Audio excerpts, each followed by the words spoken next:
safuu qabna.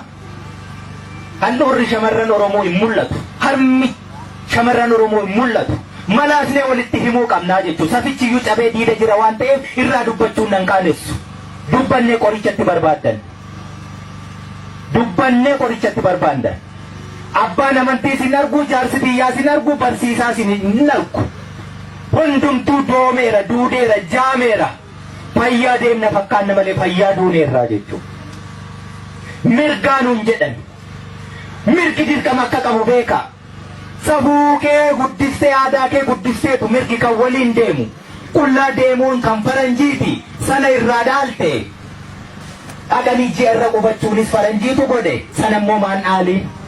Beekumsan dhaalle waan safuu cabsummoo dhaalle. Kanaaf wallaalaa nuti.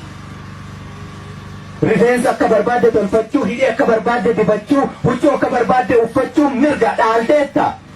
Safuu waliin immoo kabajaa waliin immoo maan dhaalii. Beekumsa waliin maan dhaalii. Bilbila harkaa qabna waan barbaanne achirratti ilaalaa oolla. Akkatti bilbilli dalagamu immoo maan bariirree sila.